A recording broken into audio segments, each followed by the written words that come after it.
Welcome to the Friendly Moms Club podcast with Jen and Karlee. We're the new mom friends you didn't know you needed. We are creating a safe space to bring moms together, lighten the heaviness, and find joy in the everyday moments. Together, we will share our own experiences of being new moms while navigating the topics we wish more people talked about. Join us every Monday to hear us skip the small talk and dive right into the uncomfortable.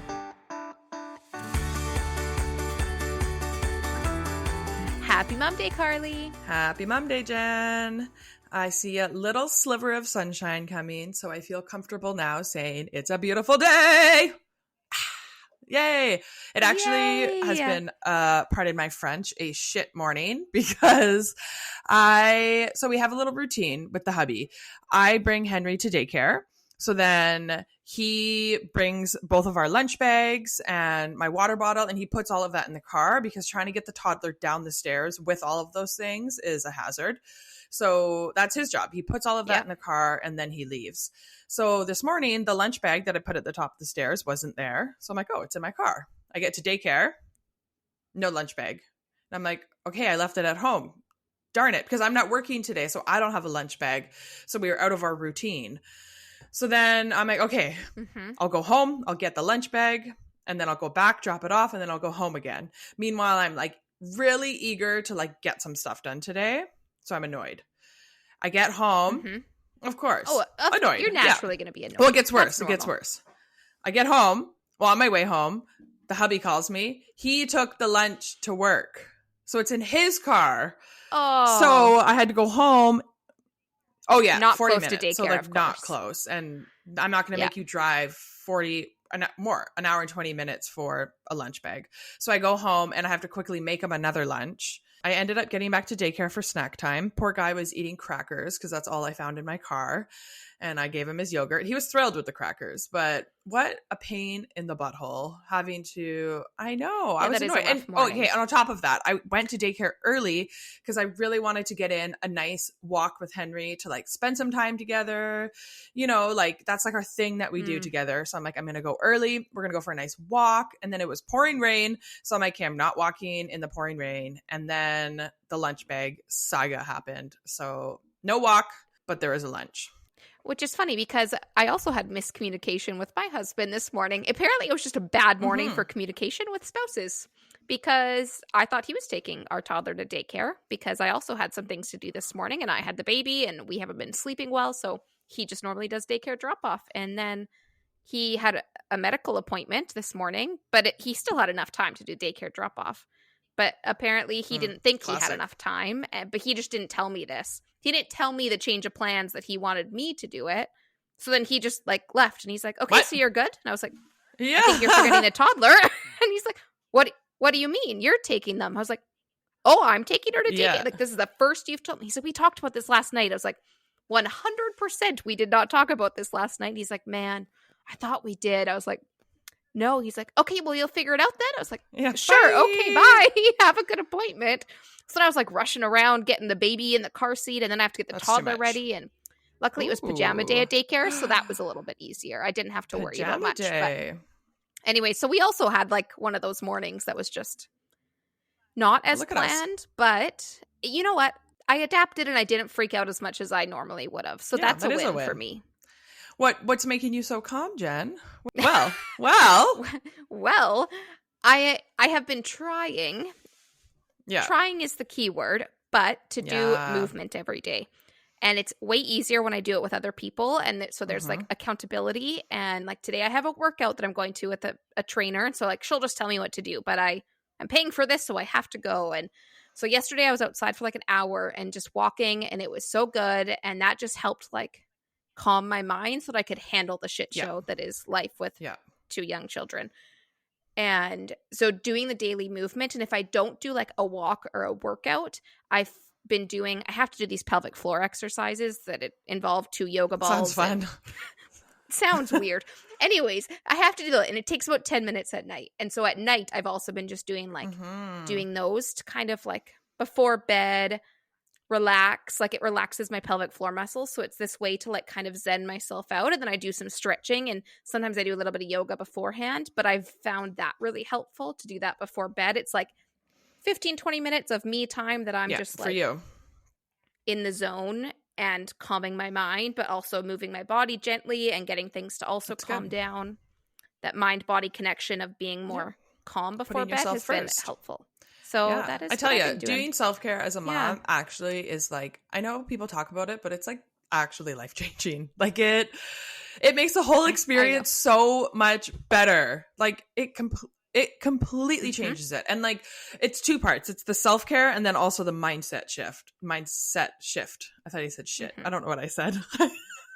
Okay. I mean, I thought it sounded Mindset right, shift but okay. as well, because you can do all of the things to take care of yourself, but if you're still kind of stuck in that like victim blaming, like why does everything happen to me, which it does, like everything bad happens to mothers on the bad days, like that's a very Mm-hmm. real thing to think. We've both thought it many times, just Yep. having that mindset shift as well. And like not the toxic positivity BS that like, oh, everything's fine. Like you can still dwell in the hard moments, but like really shifting, acknowledge it, validate it, feel it, grieve it, go through all of those emotions, get angry, get sad, whatever you need to do. But then also shifting to like, what a beautiful life I live and like how lucky I am to do this. Like, yeah, sometimes it sucks and I'm annoyed and I yell at my husband or my toddler or whatever. Anyways, I'm just rambling here because we've both kind of shifted these last couple of weeks to take better care of ourselves and change kind of the internal dialogue that's going on. And we both have seen such beautiful outcomes from it. Not saying like it's still not hard. It's still hard. Life is still hard. For sure. It's slightly more manageable. I actually had a doctor's appointment yesterday where I just went in for a prescription refill and we were starting talking about the dose I'm on of Zoloft, the SSRI for anxiety, depression. And we kind of talked like, hey, well, let's try going down a little bit on the dose. Like, I don't think I'll ever go off of it. I think I'll always need it. But in pregnancy, I almost doubled my dose from pregnancy to postpartum. Like I've really increased it because I needed it because I wasn't doing well mentally. But this last while I've been doing better because I've been taking better care of myself and I've actually been making myself a priority and putting myself at the top of the to-do list. And it's helped me actually enjoy motherhood. Mm-hmm. Like I actually enjoy playing with Henry and I'm like looking forward to spending time with him, where before I'd be like, oh my God, I have to do bedtime. And I would spiral in anxiety because I didn't think I had the capacity to do it. So that's pretty cool because not that I like want to get off meds, but I get some pretty gnarly side effects. I'm like a literal walking like sweat bomb. Mm-hmm. So I'm hoping that even a reduction in the dose will kind of help that a little bit. Yeah.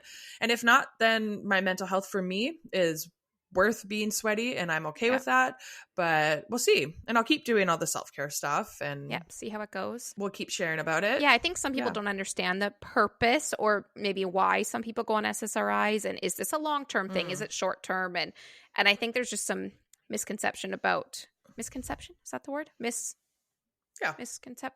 Misunderstanding, misconception. I don't know. Misunderstanding around SSRIs. We're having a misconception about misconceptions. And like my husband just didn't understand it. And I was like, well, for some people, it's not a long-term thing, but it allows you to really be able to process how you're feeling in a more logical way without kind of spiraling as much. So you can actually go through what's been going on. How can you make it better? What can you do? Let's come up with a game plan. Let's, talk this out with a therapist. And sometimes it can be a shorter term plan to be able to get you to that point to process and come up with a good game plan. And then you could start going off of it. And for other people, they are on it for a long time. And you might have to shift in dose depending on your life situation and where you're at. And that's, for me, also where I'm at. Like I probably will be on this for a very long time, but my dosage has changed significantly. I think it's worth mentioning that there's lots of reasons people go on SSRIs and it doesn't have to be forever if that's too scary for you to think about. Temporary. It can be a tool you use to be able to do the other things that make you feel good. Yes, like you said, all your self-care stuff. Yeah. Yeah, when you're in such a dark, deep hole and you're not able to do the day-to-day things that actually make you feel cared for yourself, then like it's really hard to start doing those things. Yes, when I was really depressed, I knew going for a walk was going to make me feel better. Yeah. I didn't always have the capacity to do that. I was going to say, could you get out and go for a walk every day? Probably not, right? No, that's too but hard. I knew that's what, but the medications took that like heavy blanket off and was like letting me, I like that, the heavy blanket off. Anyways, it allows you to process things. Like for me, I could talk about what was going on without just crying. and just like bawling my eyes out for hours. So I could actually go to therapy and talk through the things, and I could see it from a different perspective than when I wasn't on any medication. And for me, I needed to be able to see it to process it. And the same thing, when I'm so depressed, I can't leave the house, even though leaving the house and getting fresh air helps me the most, right? Like it's such a... What makes you feel better. Yeah. So anyways. Like what came first, the chicken or the egg? Yes. So speaking of self-care, the day this episode comes out, we are actually starting a 30-day yoga challenge. Whoop, whoop. Like we're not doing the yoga. We're doing yoga with Adrienne. We're going to do her 30-day program from January 2024. So yeah, if you're listening to this early next week or like early in the week, like come join us. So find us on the Friendly Moms Club on Instagram, and we can join you to the group chat. And it's just like a little way to have some motivation, some accountability, because sometimes that's all it takes. Like seeing someone else be like, oh, I did it this morning. You're like, oh yeah, I got to do it. And it just is that little bit of a reminder, a little bit of a push. There's no pressure if you don't do it one day, or if you only do half because your child starts crying. That's cool too, right? Like we're not going to yell at you if you don't do it, but just a little bit more motivation to get it done, move your body, take some deep breaths, some time for yourself. So yeah, join us if you would like to. We know those like little self-care things compound when you start doing them. So even if it's just you come onto the mat and that's that. Even if you lay it down on the mat and you take a few breaths and you have to pack it away, that is better than nothing. And today's episode is going to be with Kelsie, and we love Kelsie, and we've been mom friends now for a while, but we were excited to finally have her on the show. Yeah, she's here. So we'll let Kelsie introduce herself, but just you've heard us talk about her a billion times. Yes. She does local events. She's a motherhood coach. Yeah, she'll tell us all about identity shifts in motherhood. Yeah. It's going to be a good one. All right, so here goes. Enjoy. All right, here's Kelsie. Happy Mom Day, Karlee. Happy Mom Day, Jen. We are so excited to be here with Kelsie today. Hi, Kelsie. Hello, ladies. I'm so excited to be here. Thank you for having me. It's a true honor. Thrilled to have you. Thrilled to have you. You are our first friendly mom friend. Not you weren't the first, but you were one of the original. One of the OGs. One of the OG friendly mom friends. Yes, you were. So welcome to the pod. Yeah, why don't you tell us a little bit about yourself, who you are, what you do? Yeah. Hi, my name is Kelsie Chernenko. I am a motherhood coach and a breathwork facilitator. And how this kind of came about is I became a mom 4.5 years ago, and it rocked my world. At that time, I think it all started with like having really unrealistic expectations of motherhood. And I thought I was going to love it. I thought I was going to be excellent at it. I thought that like it was going to be the end all and be all for me. And then everything I expected, it was just different from that. I had a really hard baby. I think I also struggled with insomnia personally, in addition to having a hard baby who doesn't sleep. So that broke me in the physical sense. Did you have insomnia before baby? Yeah. Yes. Okay. So you were like going into it depleted. Yeah. So like, for example, my birth, I did not sleep for 3 days before I went into birth, which I realize now was like my hormones kind of like getting me all ready. Yeah. And so by the time I hit birth, I didn't have any capacity left. Got the baby out pretty, thankfully no crazy things aside from regular birth. But literally as soon as my son popped out, I had an outer body experience. I just left my body. There was something that detached. And I wasn't planning on talking about this, but here we are. Yeah, here we are. This is what we do. So I felt like I saw myself looking at my son and I just went numb. Wow. And that was the first thing. And that like everyone talks about this like immediate love and connection and joy, and it's all worth it. And they're crying with all the emotion. And I was like, part of me felt like it just turned off. This was like right like as he came out of you? Oh yeah, I was watching myself hold my baby like floating from afar. And then that impacted the connection I had with my son. It took a while. I didn't find out the gender of my baby. And I'm sharing this because also something we don't talk about enough. I didn't realize that was going to be a big shock for me and that I was going to need time to process that. Yes. And so anyways, gender disappointment is a real thing. And but no one was talking about that. Yeah, no, it's part of your journey. I'm glad you're sharing this. Thank you. Yeah. And I've processed it, and I didn't feel safe to talk about it. And I didn't realize, because everyone's like, oh, you won't care once you meet your baby. And I was like, okay, great. But you do care. Yeah. I do. I come from a generation of only girls. So I was like, I don't know what to do with a boy. And he's turned out fast forward 4.5 years later, he is me reincarnated into a little Aw, boy. I love so like, that. and all those special little parts of me Yeah. that I'm working through. So anyway, so like it was like from a physical perspective, and then you don't have time to like process anything or sleep. And then everyone says, once you have a newborn, you're so exhausted that you'll just like sleep when baby sleeps, all that stuff. My insomnia, like even when he was sleeping and I would have a chance to go for a nap, I still couldn't. Yeah. So that like started me off on the wrong foot. I had a challenging baby, didn't sleep. So it just kind of compounded. And by the 8-month mark, I was a shell of myself. Mm-hmm. At that time, I didn't recognize that I mean, at that time, I think I started to think, maybe I do have postpartum depression. It looked and felt a lot differently than I expected. Again, I was looking for it, like educated in this space, looking for it, and I still didn't recognize it until I hit what I call my rock bottom, which happened around that 8-month mark. And it was actually my husband that flagged. He's like, something's got to give. Like, you're not okay. Like, so I went and got counseling. I also got life coaching because I felt so lost. I felt like I was having like a mental breakdown, but it was actually more like what I define now as a spiritual awakening. I love that reframe. Yeah. Because like now, like that was totally it. Because it was more than just like, I'm struggling and I hate this, but there was like an existential crisis that I didn't have the language to understand. And then so I got life coaching in addition to counseling to kind of help me find my way. And that led me down this journey of personal development. And the more I learned about that, I was like, oh my gosh, this is something I've been passionate about doing. Like, what's your hobby? My whole life I said, I don't have any hobbies. Well, I did. It was like journaling and like figuring out the intersections of my life where I was happiest and trying to find a common denominator theme. Like, that's just what I did in my spare time. Yeah.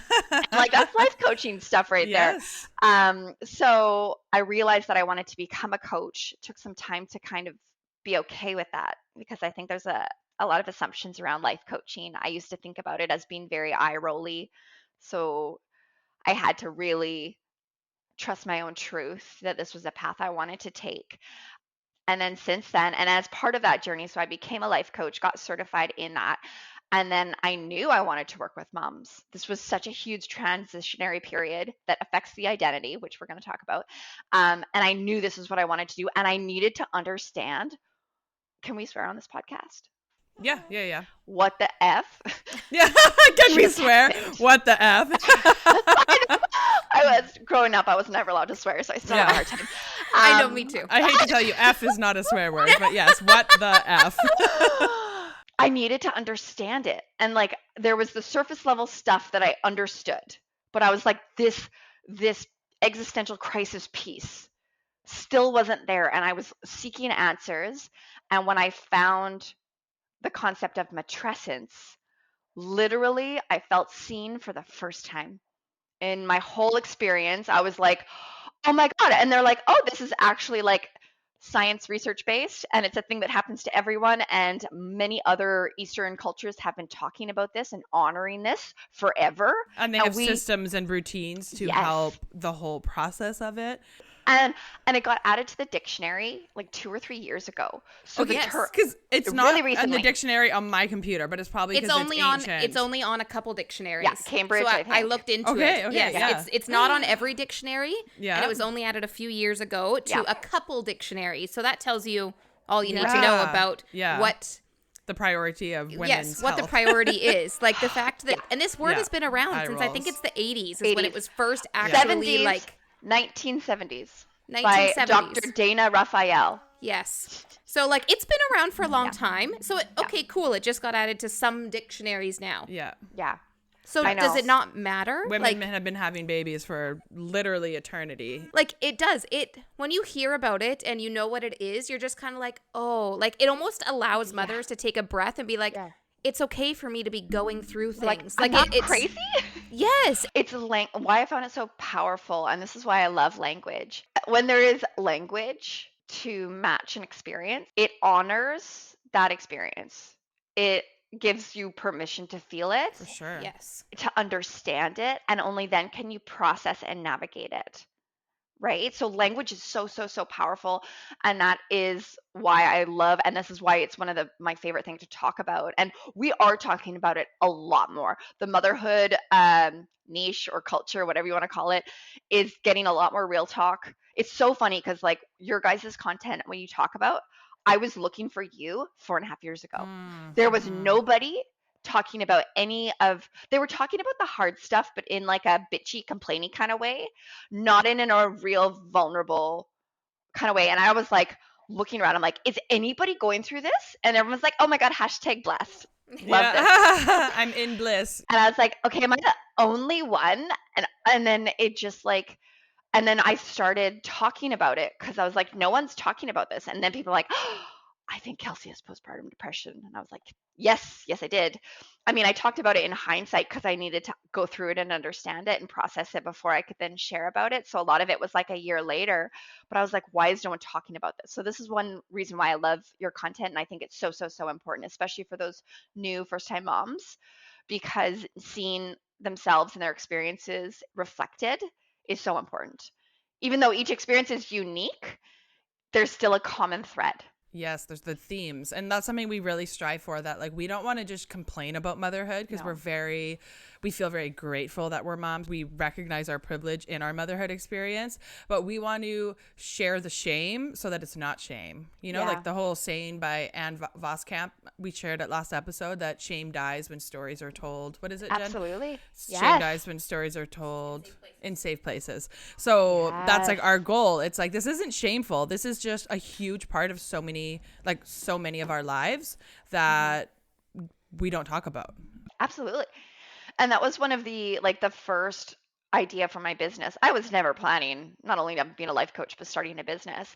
But like my very first thing ended up being like, I wanted to create a safe space for people to learn about and understand issues that impact moms and have a safe space for dialogue. That safe space for dialogue was so important because there were a lot of mom groups, and those are necessary. I really important. Babies were always there, and the commonality was the baby. Yeah. So everyone only ever talked about the baby. And I remember being like, okay, ladies, like, I love my child, and like, but I am dealing with this all the time. Like, this is all consuming already. I want to like hear about you. Like, who are you? Tell me about your like deepest desires and your souls. And all they were talking about was like what kind of poop the baby had. And I was just like, this isn't the kind of conversation that I'm looking for. And I understand why it exists and it's important. But I wanted to create something that was like that space to talk about who you are and what you're struggling with in a way that is vulnerable and honors your experience, but that isn't just bitching about and complaining, because there's a difference. There's a huge difference. There's a huge difference, and it's so connected. Yes, there's like a very fine line. It's a very fine line there. And so I always try to be like, this isn't just like, if we're talking about, for example, like challenges to our relationships with our partners, for example. This is not, and I even start off saying like, this is not your chance to just bitch about your husband. Like, that's not helpful. Well, it can't be with your girlfriends, but it's not helpful in this space. It's not what we're here to do. It's about to like really be able to voice what you're going through and being heard and understand that you're not alone. And that's really hard, but not to just like be catty almost and gossipy. So the vibe's different. Yeah. Yes. What do you think that difference is? The like approach, the like intention, that like one is to complain and bitch and the other one's to like validate and acknowledge and then like move forward? Yes, I think the difference is that our culture very much is a lot of times people don't know how to be vulnerable. They don't feel safe to be vulnerable. They don't know how to listen and create that safe space. And so people generally talk at each other. And they just, and then it's like easier to like gossip. It feels like gossip. And that feels gross to me. Like, I don't love that. And so that's why, for example, if it's like you have a place like a podcast or where there's a circle where each person has their time to speak and to share and everybody's listening and witnessing that, that's powerful. Yeah, I think you're right that learning how to listen and to talk to someone else isn't as easy as it sounds. Like, it's not just having a normal conversation like, how's your day? Oh, good. How's like that's one thing. But to actually learn how to have those deep conversations and be vulnerable is a totally separate thing that a lot of people didn't grow up doing. They didn't do that in their household. Their parents didn't show them how to do that. Like, that was never taught. And so they just don't even know how to do that, right? So then you're thrown into this world where all these changes are happening and you don't know what's going on. You don't know, is it normal to be feeling this way? Is it not? Like, there's so much going on, and then you don't know how to talk about it either. Yeah. So you don't know who to talk about it with, and you don't know how to talk about it, but it's so hard. And it's just something that I think you're right. It's that learning how to actually have these conversations that we need to do. And and I think that's why, like, a lot of people are like irritated almost by moms because they're like, all they do is complain. You're like, well, that's not it, but they need to get it off their chest. They want to feel heard, not and knowing seen, how, and exactly, but not knowing how, or not having safe spaces to do that. So that was one of the motivators for me in terms of providing these, what we now call workshops, but it was more than that. Like, I wanted it to be a space for dialogue and community and coming together. And when you hear other people going through similar experiences than you, it's really powerful. So that's and one I of think the we can attest to that. We loved your workshops. The ones that we went to, I think there was tears from several people in both of them that we went to. Like, and it's a release, and you see and you can feel how powerful it is just to hear other people talk and to be together. And for sure. It was informative, but then it was a safe place. We all got to talk and feel heard and validated.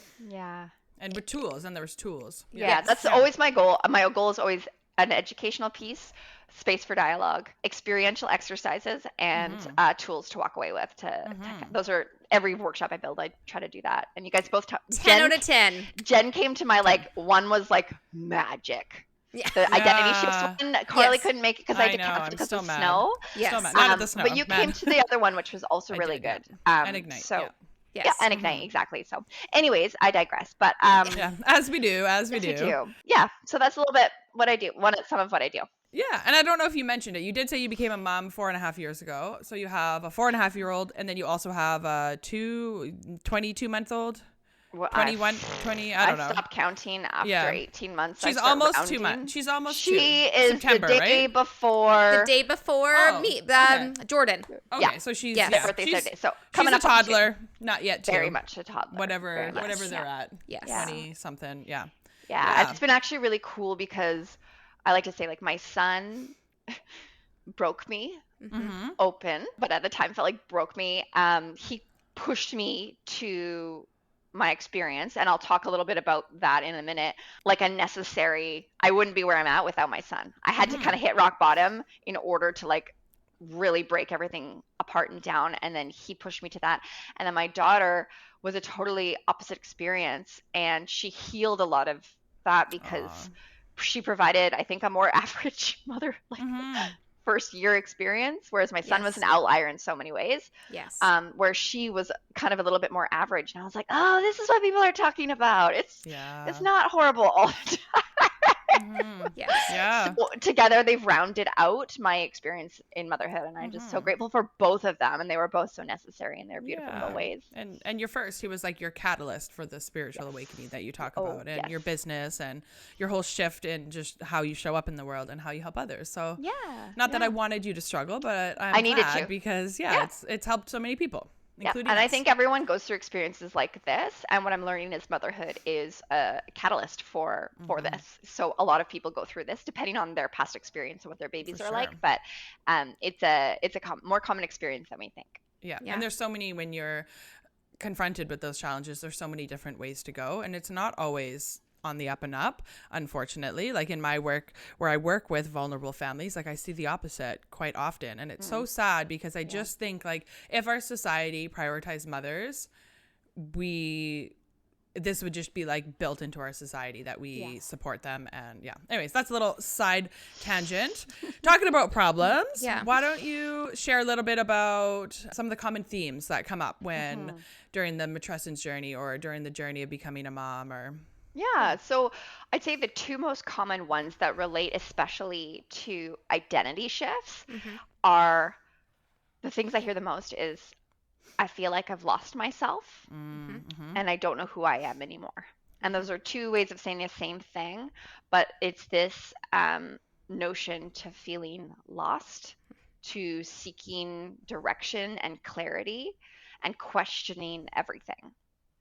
And that is connected to this deeper layer that we don't talk about. Even in the matrescence conversation, we often don't talk about the soul piece, the soul transformation, the existential crisis that happens. And I think that's connected to that. So that's why when we talk about it, it's a more where I want to dig in a little bit. Yeah, tell us about that. Okay. So that's not really a direction that other people talk about. You know, we talk about identity, we talk about, you know, your whole world exploding and everything changing, but like physical changes. Yeah, hormonal, but like the soul, like the more the touchy-feely stuff, because it's important. Let's go there. Yeah, let's go there. Okay, so matrescence, as you guys know, it's a person's developmental transition to motherhood. So it refers to the physical, emotional, hormonal, social shifts that occur. Important to acknowledge where the term comes from. So I mentioned earlier by Dr. Dana Raphael back in the 1970s. So I think she was an anthropologist, actually. But then it's been revived more recently in the last 10, 15 years by Dr. Aurélie Attan. I can't say it in English because I speak French, so it's Attan if you were to say it in English, but Attan in French. So she's like the leading researcher. So if you are a dork like me and you like to know the research, and she also offers a matrescence program. And I don't know if it's like a graduate degree kind of situation, but if you want to be an expert in matrescence, she offers something. Is she the one that did the TED Talk? No, that's the next one I'm going to mention. Okay, Dr. Alexandra Sachs. She brought it viral. So she did a TED Talk that went viral in 2016, 18 maybe. Yes. And she talks about it in like 6 minutes and you're like, oh my God, yes, that's it. We posted that video in our last episode. It's like in the cliff notes. So if you want to see this video, go back to our last episode. In the notes, the TED Talk video is linked there. I just listened to that episode while you're there. Yeah. Absolutely. And so that's what I first saw when I was like, oh my God. And it literally, I had already been a life coach at this point and I had already framed my program, but I didn't have all the pieces connected and from a research base. And when I saw her, I was like, oh my gosh. And then I started researching matrescence and I was like, this is it. This is the missing piece. So anyways, those are two key people that I think really need to be, or three key people need to be acknowledged. And if you're interested in the research side of it, go into that direction. I, based on all the research I've done, I put it in my own framework, which I coach on it and I use in my workshop. So it's based on that information, but it is my own framework. So basically that matrescence is the profound shift that occurs in self, in your relationships, and the context of your life.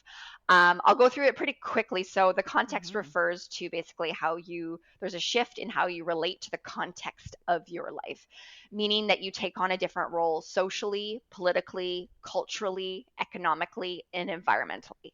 There's so much there, but basically you change in how you relate to all these outer factors of your life. There's also a huge shift to how you show up in your relationships. So relationships with partner is probably the most notable one that you see. You both don't have the same time or energy to devote to yourselves, each other, your relationship. But also on a deeper level, when you parent with somebody, your values come to the surface. And so how they were parented comes up. If there's differences there,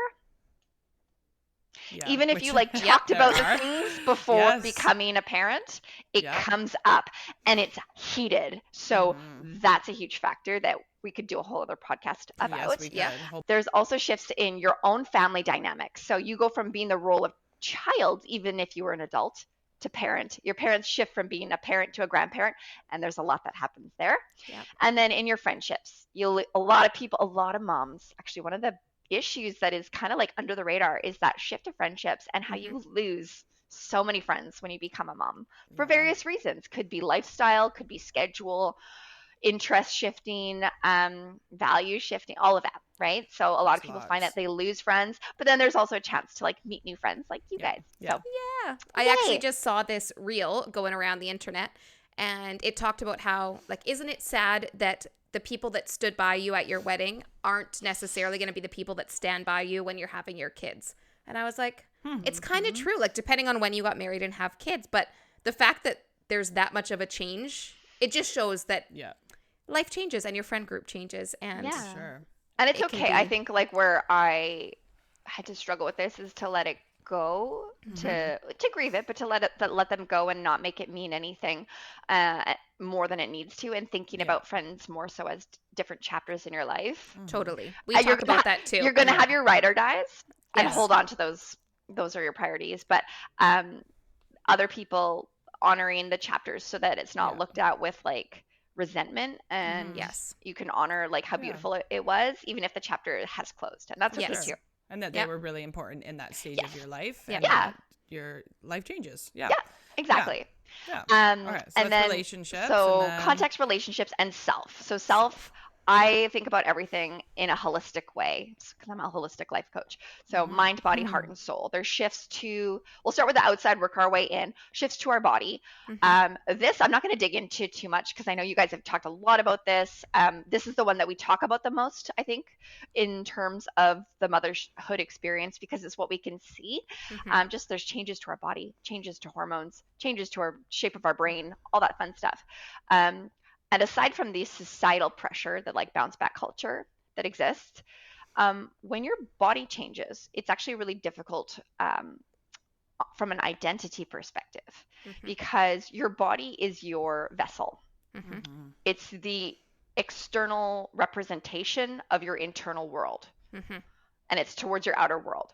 So when there's a shift in what you've always recognized and understood that to look like, it can actually be profoundly difficult from an identity perspective. For sure. We're both like, yep, we're there. This is us. It's not like, oh, I don't, like there's obviously societal, the bullshit but like that we talk about a lot. But there is like a shift, like, oh shit, I wasn't going to talk about my boobs, but here we go. I totally lost my boobs. Like they're gone, and they were my like very feminine like feature that I loved, and I felt proud for myself, not for anybody else. I just like loved my boobs, and they're gone, and I'm like, okay, it's happening right out of you. And I was like, oh, but they provided life to your child. Yeah, great. But like for me, those were my feature that I connected with, and I was so proud of, and so it's just like navigating that. It's hard. It's harder than change. It's harder. It's not because society wants me to have nice boobs. Like it's nothing to do with that. It's for myself. It's not a vain thing. It's like how it's part of your experience being feminine and being a woman. And it's changed. So now you're like reevaluating, like, is this something that I, want to change, or is this something that I'm going to like learn to accept? Like it's crossroads. It's hard. And we all feel that in different ways, in different body parts at different levels. So, it is hard. Moving on to, so that's body, very, very briefly there. Again, we talk about it a lot, so I'm not going to cover that too much. Our mind, there's a lot of shifts to our mindset. When we become a mom, like mental health is really impacted. A lot of moms, no matter how confident they were before becoming a mom, there's a lot of negative self-talk, self-blame, and mom guilt. Like those are huge themes that I see. And I think the reason this comes up is because we are told when we become a mom, there's this narrative that like mom instincts and you're going to know what to do. And you get there and you're like, I don't know what to do. Like, WTF. So there's this idea that you think you should be good at it and you think you should know what to do. And what I want to offer there is that mothering is a learned skill. Right? So you're not going to be good at it right away. You're not always going to know what to do. Society and I think tells us, though, that you're going to know. And then this expectation is you have this baby natural and you can just do it. So then when you can't, you start talking so negatively to yourself because society told us you should be able to do it. You should be good at it. It's going to be all natural to you because you're a woman. You should be having these children. That is your purpose. That's what you bring to the world. Right? These expectations. And then your world just shatters because all of those expectations just poof, like, and you think you're failing, you think you're the only one, and then you spiral. Ooh, I just got goosebumps. Ooh. A little chills.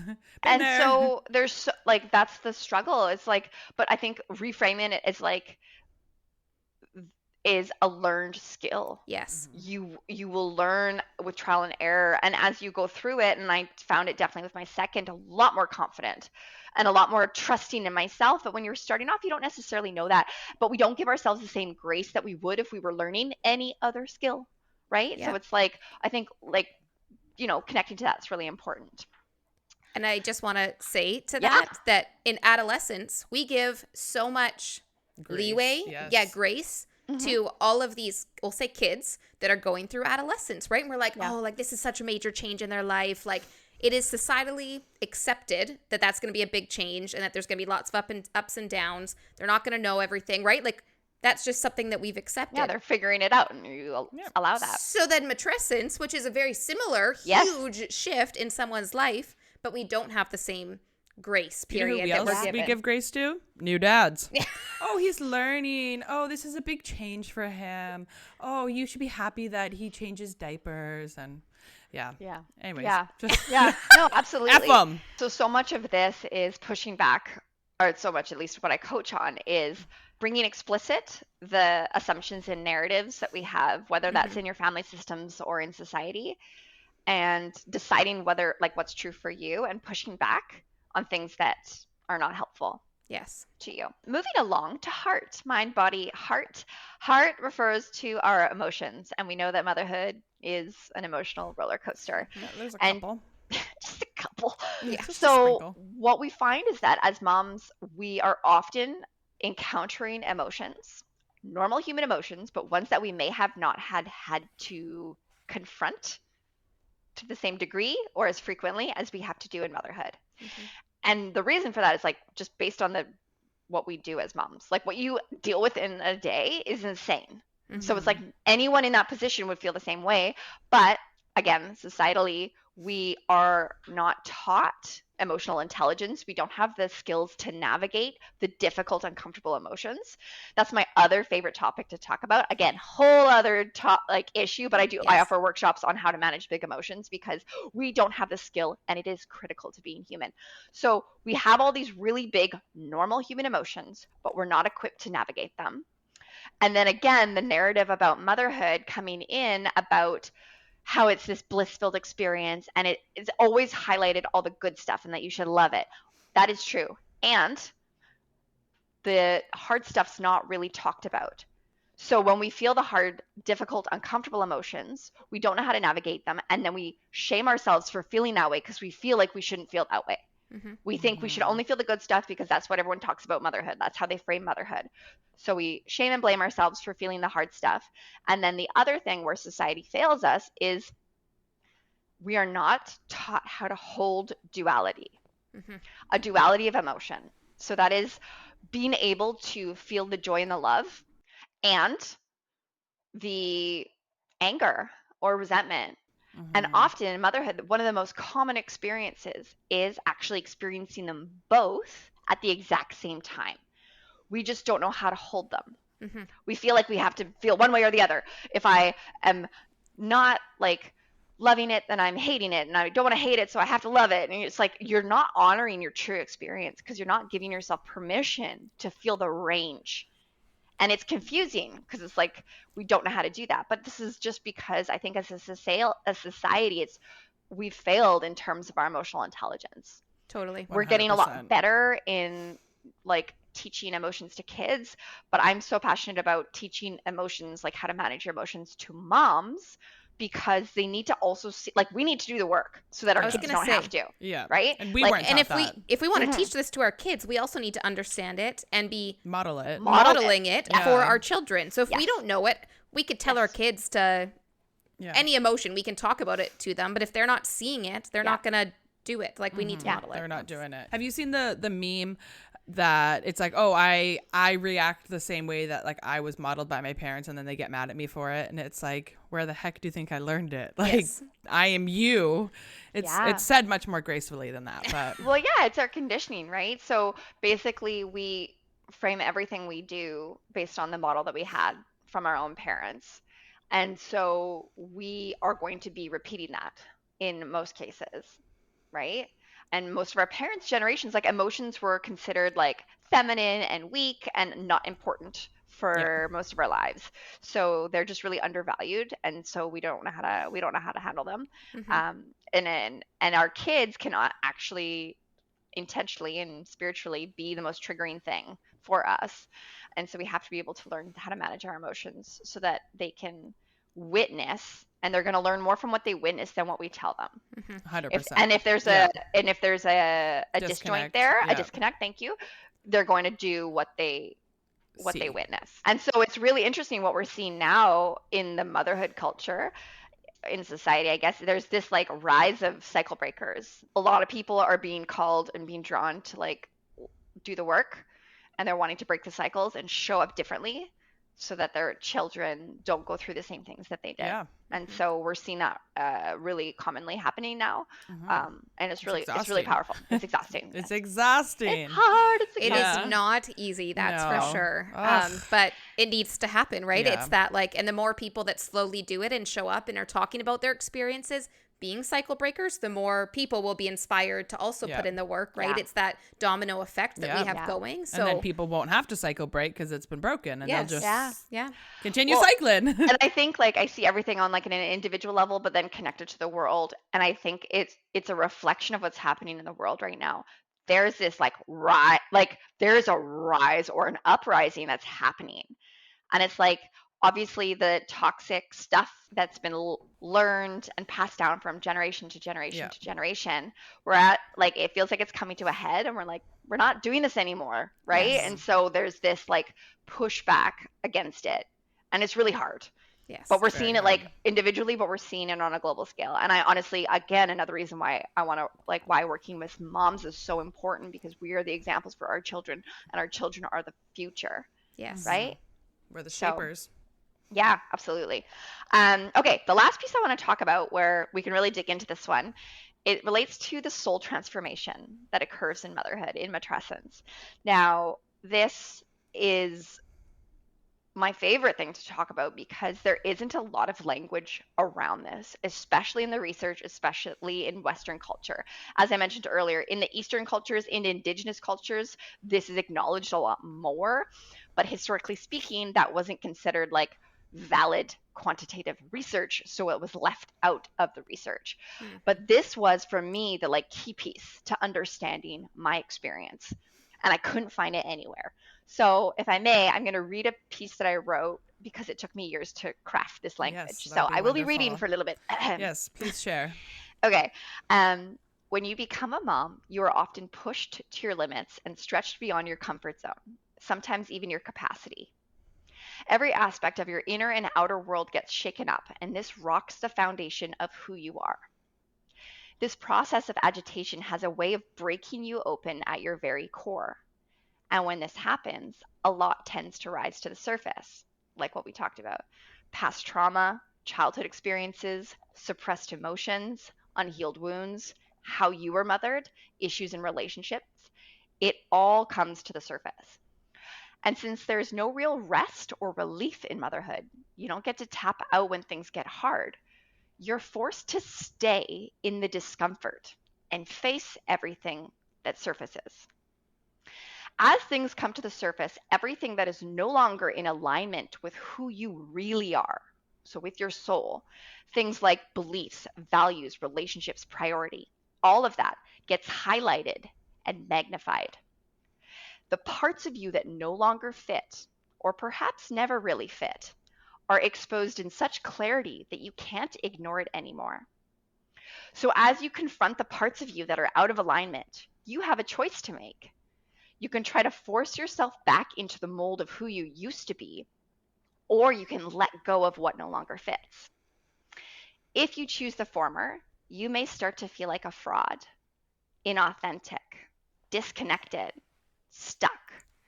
You may find yourself unable to embrace and really enjoy your new role because on a deep subconscious level, you're not being true to who you really are. If you choose to let go of the parts of you that no longer fit, this will, I believe, unveil who you are at your core, underneath it all, your authentic self. This path can also be uncomfortable, like all of it, because you're letting go of the parts of you that may have once been closely connected to your identity. Perhaps these parts of you helped you fit in and therefore helped keep you safe. And so it might feel like everything is falling apart. But in reality, you're making room for new things to come in, things that are in alignment with who you really are. So I believe, my theory, is that this is your soul's way of trying to show you the path to a more fulfilled, authentic life. By bringing to the surface everything that's not in alignment, your soul is highlighting what is getting in the way of you living authentically. If you trust this process and let go of the parts of you that don't fit, that's where you can connect to your purpose, your intuition, your deepest desires. This is an opportunity to identify and overcome what is blocking you so that you can step into your full power and potential and finally start living the life that you want. Wow. I had powerful. tears. I got like the nose tinglies and then the hairs. tears, and like it just, because it hits home so much, like what you talk about. And if we both weren't so heavily medicated, we'd be bawling. But we we have a block, but that's so powerful. No, but it's like, that's the thing that like, they're like, it's more than all the other stuff. Like all the other stuff, I think, and depending where you're at in your journey, I think you can relate to, but it's this like earth shattering, foundation breaking piece. And it's because you're having to face a lot of really deep stuff, a lot about how you were parented. Childhood stuff comes up. One of the reasons is because you are repeating situations that you were in as a child, right? Yeah. And on a subconscious level, that triggers you. So, and that's also why your kids trigger you, right? Because it's like, so depending on what happened for you, like a lot's going to come up, and we try to do the work because often this is like that trigger that you're going to like, it's going to just get under your skin, and it's really, really hard. And so it can be triggering, but it's also an opportunity to heal you. Because when you do the work and you intentionally show up in the way that you want to, maybe the way that you wish somebody showed up for you, that can heal that childhood wound that you had. Yeah. So our kids, they like push us to our edges. And it's like, so motherhood is a catalyst for growth. And so when I say matrescence and we're talking about identity, the identity shift occurs because when you look at mind, body, heart, so all the pieces of your life that have been shifted and changed, it's like, of course you feel like that identity shift. Yeah. Identity shift is like the sum of all those parts adding up. Yes. But I would even add something that landed yesterday. A little download just like popped into me, and I was like, okay, I see you. I kind of used to use a language that like motherhood, this is a catalyst for change, which it is. And I used to think that it's a change and an opportunity to become like the new you. And I actually want to refine that. I think it is actually an opportunity to come home to the real you.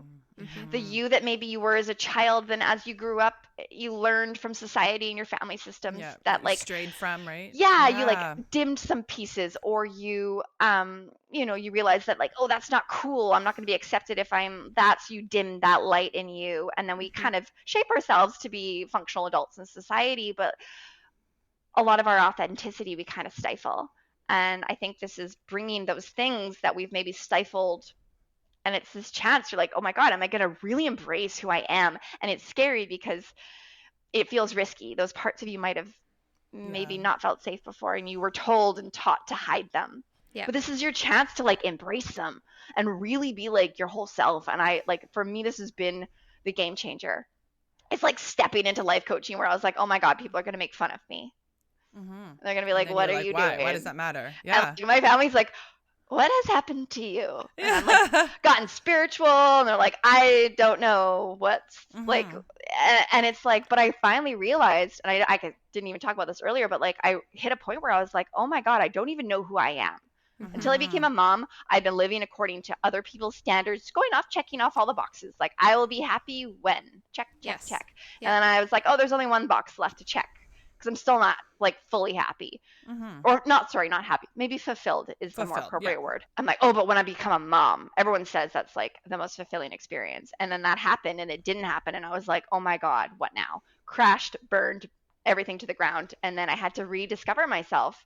And that's really what it was. It was a rediscovery, because I'd never really taken the time to discover who I am when I let go of other people's expectations of me. Without all the like security blankets, because I think of like all of the things you tell yourself that are like you or important to you, or you do because society tells you, or your parents, or like you're trying to fit in with friends. Like all of those like little security blankets aren't you. They're what you use every day to like show up in the world and fit in. And I felt that becoming a mom, like all of the things that I thought were like me and thought were important to me, I'm like, but are they? Like, are those really what are important to me? And it comes up. Like, yes. being a parent, like, because you're pushed to your extremities of all your, like, your edges in every way, you're exhausted. Like, you have to confront your values in a way that, like, if you were to list your values before becoming a parent, but then when you're actually having to live them, it's different. Yes.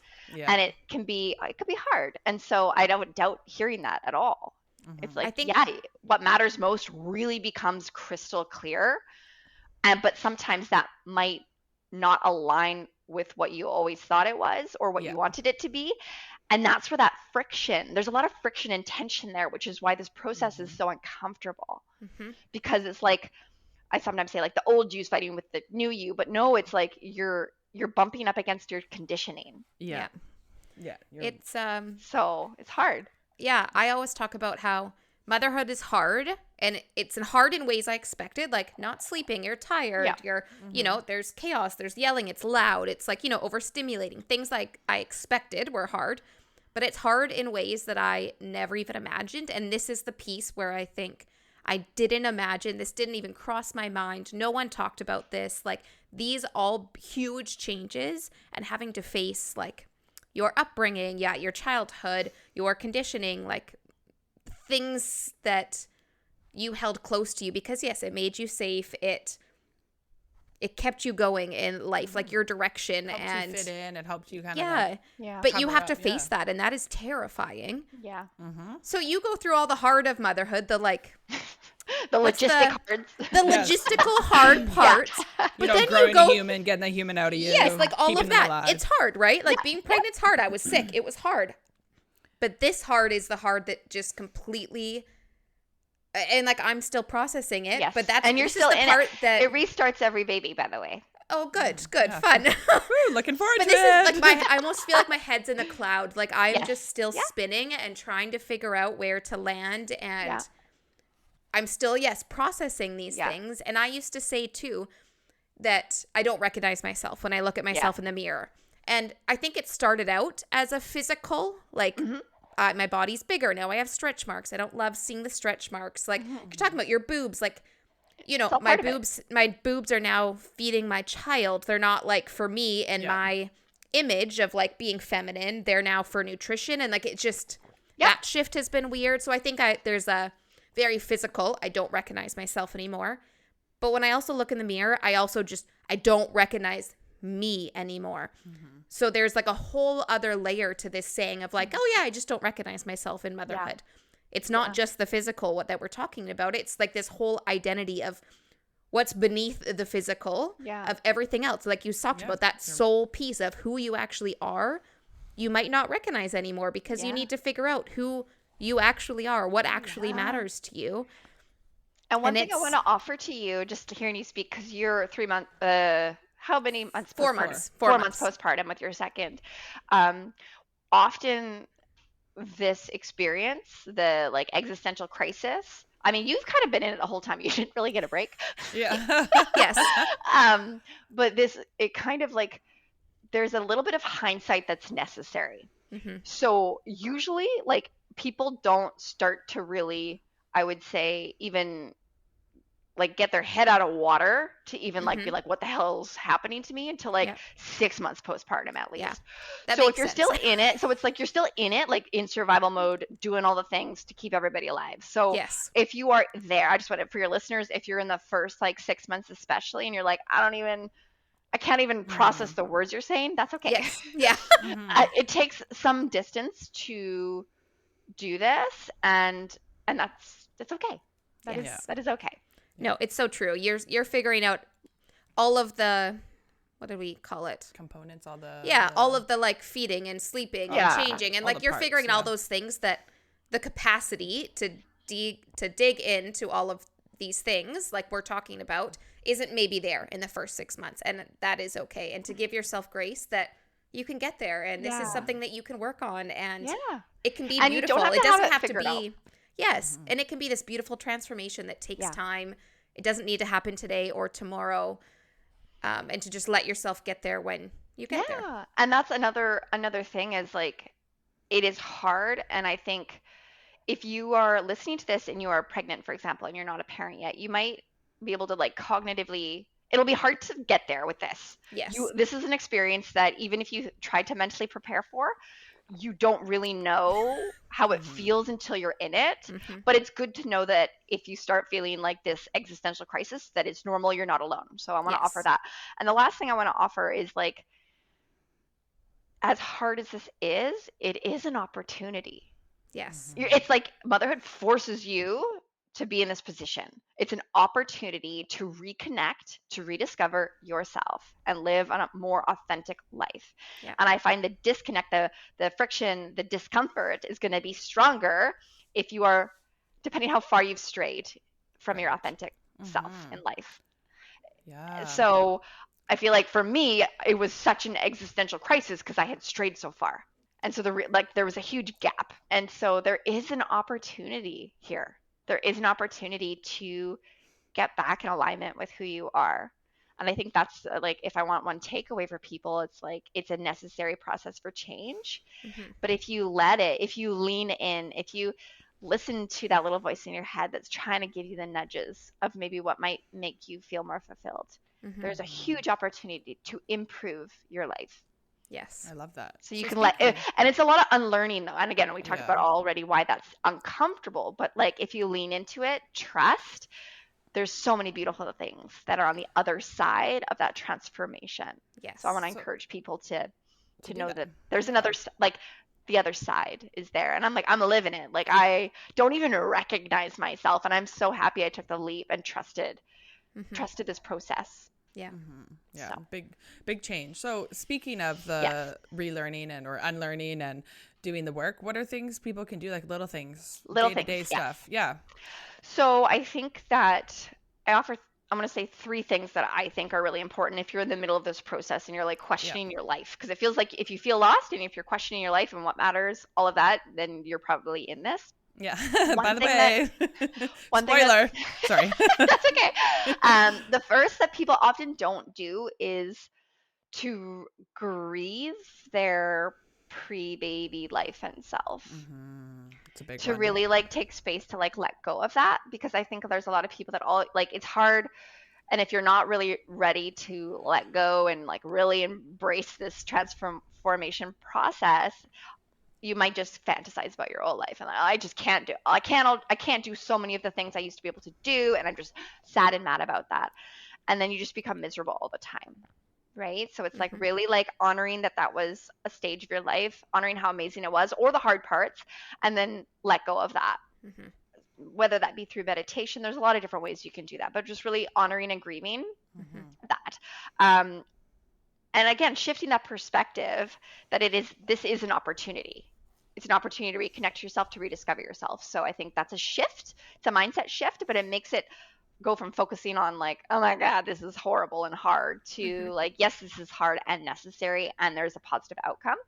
And then the last thing I would, in terms of just like the everyday stuff, is, oh my gosh, this is a chance to get to know yourself again. Who are you? So exploring your interests. What do you really like? You can do this by, well, journaling is a great way, but getting quiet. You need to be able to get quiet and have time for yourself. Going for walks in nature is really powerful, and meditation is really powerful. And then writing down what comes up. Like, what would you do if time, money, energy were not a factor? Like, if you didn't have to work, if you didn't have to blah, blah, blah, blah, blah, blah, what would you do? What are you drawn to? What brings you joy? What gets you really excited? What are those? And it's probably something that's through like a common theme that's popped up throughout your life. So like you guys, podcasting, did you like making, like, have you always been very verbal? Do you like telling stories as kids? Like, is this like when you look back on the life, you're like, oh my God, I can see it. It comes up, right? So there's little nuggets and little like indications. So it's like paying attention to those. Yeah, interesting. You have to open your eyes to look, right? Because if you're not looking for it, you don't see it. But when you actually open your eyes to look at what's going on, you start seeing these things come up in your life. And it's fascinating. And really being open to questioning, like, do I like this or was I told to like this? Like really Yes. trying to unlearn what was taught or given to you from your programming and your conditioning to what you actually like as you as a human gravitate Yes. towards. And that could be as simple as like my favorite thing to do is to sit at home by myself reading a book. Mhm. Like Love it. that's allowed. Yes. Yes. As an introvert, like that is allowed Yes. and a half. It doesn't always have to be like sports and all this stuff. And Yeah. it doesn't always have to be an activity. It could be so many different things, but like Yeah. what brings you joy? Like Yes. inherent, like life-giving joy. Where would you spend your time and energy if there were no restrictions on that? I love Yeah. that.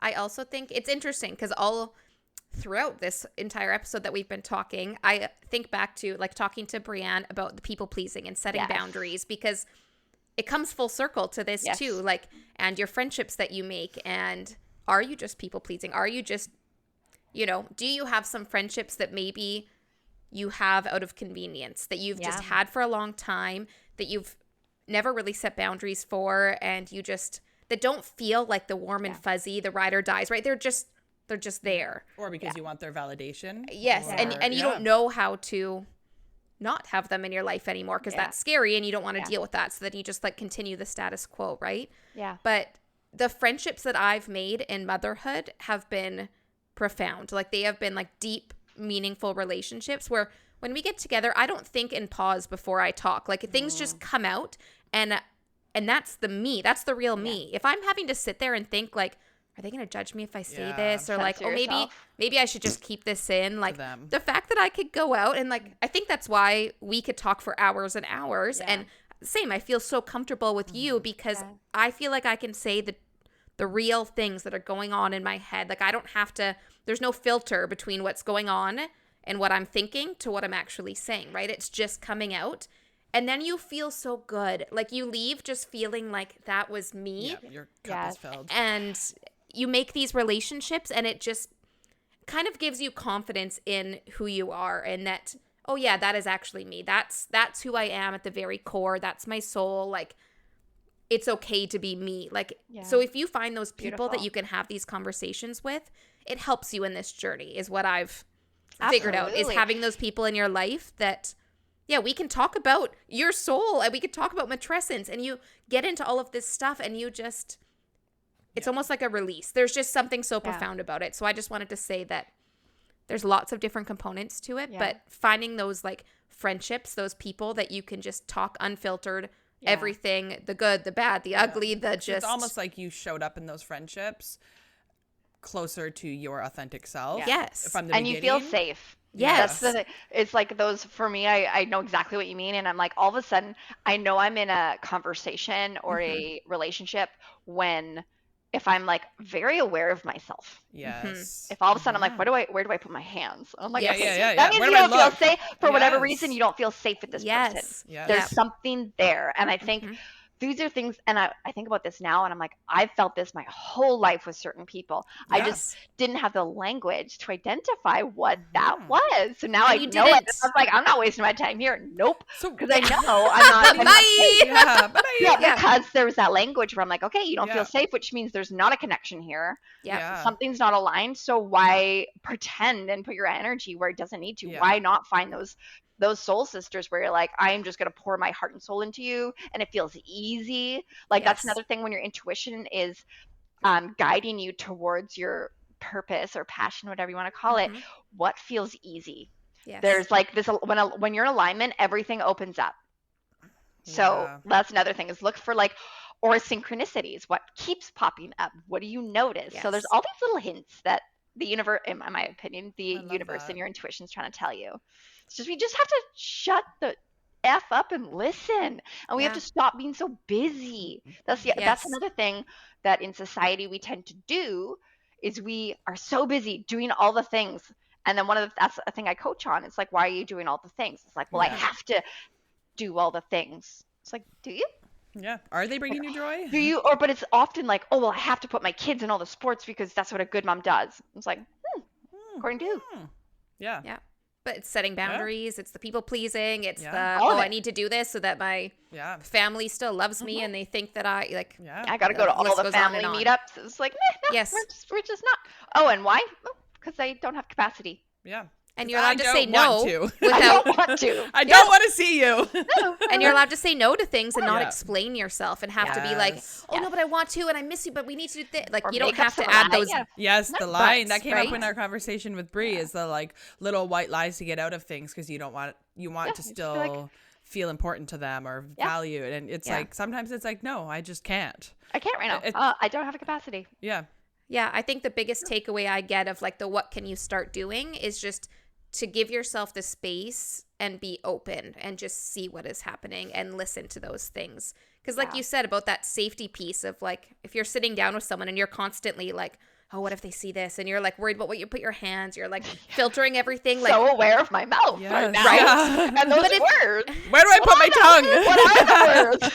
but if you've never given yourself the space to feel that, like you Yeah. need to listen to yourself Yeah. and you need to give Yeah. yourself space. And The we don't awareness, always do for that, sure. right? So it's that like, let yourself have that space. Give yourself Yeah. time and peace and quiet to think about those things. And It's hard because those friendships are often ones that you've put so much love and energy into for maybe reasons like people pleasing or who knows. Or maybe Or- you still line with them like back in the day. Maybe Yeah, when you were in your yes, early yeah. 20 like bar Yeah. phase, they were like Your co-bar go-to star. people. Yeah. And Yeah. now, and it's hard because those friendships, you feel so icky after. Like you have a encounter, like you go for lunch and you leave and you're like, why do I feel icky? Why do I Feel have this drained. like, you feel drained and you have this like pit in your stomach, like, ugh, and you have to go and recover Yeah. from it when really it was supposed to energize you. Yes. Yes. And help, like Yes. you meet up with friends because that's something enjoyable. Like that's, Yeah. you don't just do it. Shouldn't because, feel like you know? a chore, and it No. should drain you afterwards. Yeah. You should feel good. And so it's like paying attention to those, yes, like how you're feeling in and afterwards, and that's Yeah. a huge indicator. If you are dreading going to meet somebody, feel icky afterwards, drained afterwards, afterwards, Yeah. then like it's a really good opportunity to like Yeah. reevaluate, and then how sure. it doesn't have to be drama Mhm. in terms of like letting go of a friendship. Depending on how open that person is to communication, it could be a formal, or it could be, I'm sorry to say, some people might ghost? not like this, the fade away. Yeah. Yeah. The fade away. I like that. The slow Fade away. ghost. I mean, Yeah. it that depends on if both people are kind of on the same page, the fade Yeah. away works fine. Yeah. If one person is very engaged in the friendship still or hopes for that, then I think a conversation is For very sure. important, Yeah. so that That's a good the other point. person doesn't get just crushed by that, Yeah. and we're honoring ourselves but them as well. Yeah. So anyways, The respectful thing. Yeah. yeah, we kind of like so it depends on what the Yeah. dynamic is. Because you're and right. The history. fade away is like a natural progression sometimes. The ghosting is like when you're not replying, which like that's icky. I And that's feel not gross very about that. respectful. Yeah. That's not respectful. The fade away, that's a better way to say it because because friendships do that naturally all the time because, you know, life chapters, ups and downs. And friendships can also shift from like being your like a regular person to like you see them once or twice a year. Yeah. And maybe that's a better space for Yeah, you. For sure. And if you want to maintain that, feels good for both people, there's nothing wrong with that, right? Definitely. Yeah, Those no. are good friendships too. You haven't seen them in like a year and you meet up, you have a great time, Yeah. and you leave and you're like, okay, see you in a year. Like, Yeah. And that's okay. That's totally okay, Yeah. right? So Yeah. I love that we kind of diverged into the Yes. friendship piece of it too. Yeah. But it does come back It's to who peace. you are, and sure. our whole thing is mom friends and why they're so important. So we just Yeah, we just wrapped wrapped it all up There's with that identity whole, like, too. who you are or whatever, like the 5 closest people you see. What's that quote? Like You are like Oh yeah, I know. Okay. you're like Yeah. a representation, like the people that you see. You're a most- reflection of the five. Yeah. Your inner circle, which makes sense. Yeah. Which, like, I don't know what context that is in, but that's true that the people that you are with on a regular basis, like, if they're not reflecting who your authentic self is, then you're probably going to feel really icky a lot and often and exhausted. You're probably really tired. And that's not going to help in motherhood. No. It's already exhausting. No. Like, in the same way you were talking about, like, the little small talk about babies and diapers and blowouts and stuff. And, like, if all of your mom friendships are just that, then maybe that's a sign that, like, they're not your mom friends. Yeah. Like, they can be your friends, but they're not your mom friends, you know? Yeah. And those are, like, the conversations you have to, like, break the ice. And, like, you're not going to go up to somebody and be like, tell me about your vagina. You I know, mean, like we would actually. I think. Tell me about your soul. Yes, like, yeah. I'm so uncomfortable with small talk. Like, try to small talk me, and you will never see a person fidget more. But like, tell me what your deepest desires. I'm like, yes, I got you. I know. Yeah, well, I mean, we do that, but like, I know. you're not going to be like, hey, what's your kid's name? Then you say, tell me about your vagina. But like, actually, I think I told all of your friends about my prolapse situation, like within minutes of meeting, like 15. I wouldn't even think twice about it. I wouldn't started even a little think hot twice. and heavy on that one. Yeah, I know. Sometimes I go home and I'm like, say you waited 15 minutes. Yeah, that's a long time, Kelsie. That is a long time. You know how many seconds that is? yeah. No, a lot. I think that was amazing. Yeah. And I guess just to finish up the episode today. Yeah. Tell me about your vagina. No, I mean, we don't have time for that. But why don't you tell everyone like where to find you, what programs you offer, just a little bit more about like what you do if anyone's interested. So I'm most active on Instagram. So that's where you can find me at Kelsie Jane Coaching. I also have a website, www.kelsiejanecoaching.com, which highlights all my programs. So I have really built them over the last couple of years, trying to do a range of things at different price points to be accessible. Yeah. So right now, for the next couple months, so over the summer, every month I offer a free moms only social. If you've come to most of my things, it's usually no children allowed because we have enough. Yes, it's so important. It is so important, and we need to actually carve it out of our schedules because otherwise we won't. Yes. So I'll be the one that's like, I love your kids, but like, please don't bring them. Yes. Unless they're super babies, like little tiny babies. So I do a free meetup, moms only social, once a month.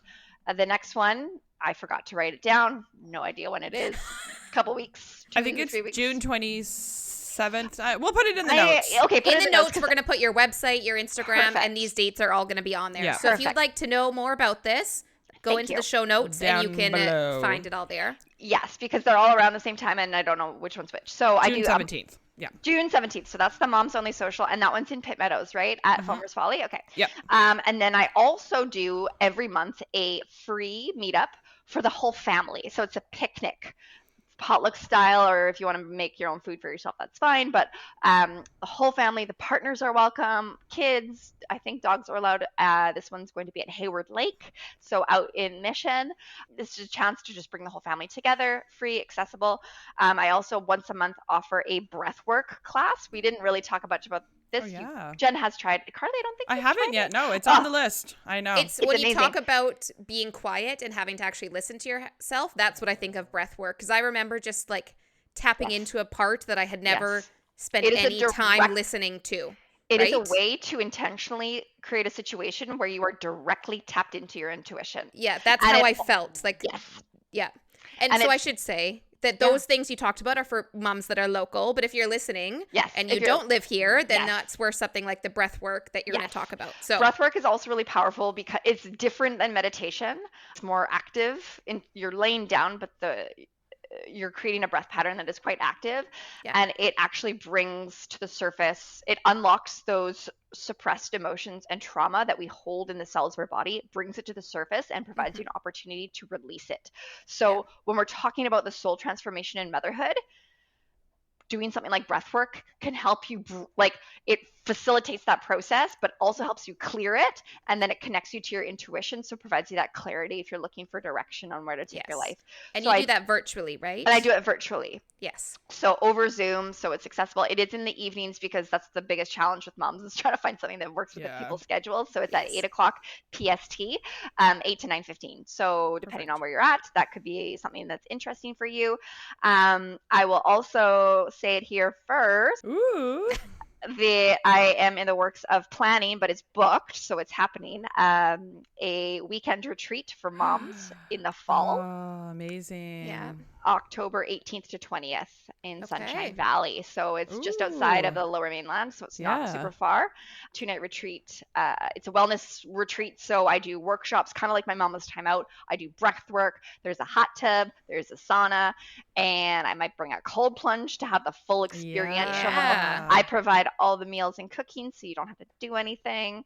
And it's really an opportunity to get space, relax, rejuvenate, but rediscover yourself. Amazing. That like connection to that deeper soul piece. That's the goal of these workshops, of the retreat.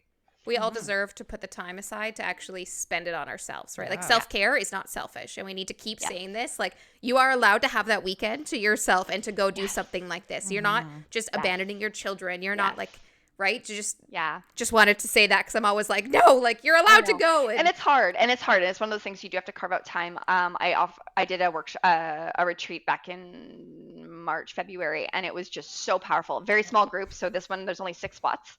6 plus me. Ooh. So very small group. And it's also this like the space to have vulnerable conversation and be real. Yeah. So it's to explore your soul, but also to create that real authentic connection, that sisterhood piece that is so, so, so necessary. Yeah. I love that connection piece, the personal growth, and the relaxation. Like it's all of that. So anyways, that's happening this fall. And then I have a couple of other things on the go, but I'm not ready to release details about those. So. But you also do one-on-one coaching, Oh, right? yes. Yeah, right. Yes. Yeah. But wait, there's more. I'm like, you do a lot more than you are saying right now. Yes. So I also do one-on-one coaching. So I have a one-on-one coaching container.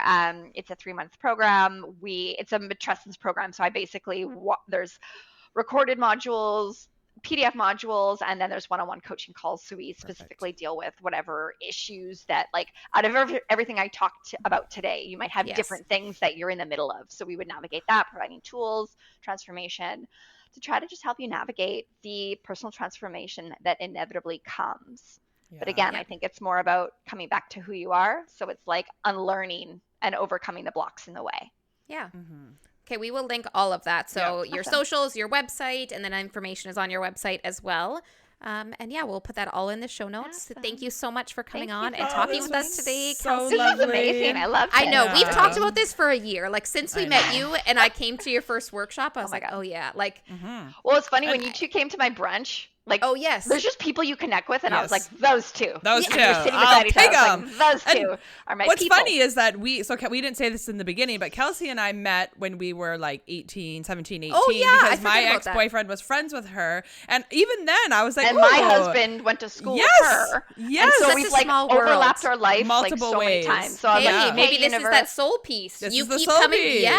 And we both married Jeffs. Both of our names start with a K. Whoa. Okay, well, I feel like a third wheel now. Yeah. Get out of here, Jen, with your J and your Nanad. Nanad the dad. Oh my God. Yeah. So good. Nanad the dad. Yeah. Sorry, that's her husband. Okay. Yeah. All right. This was great.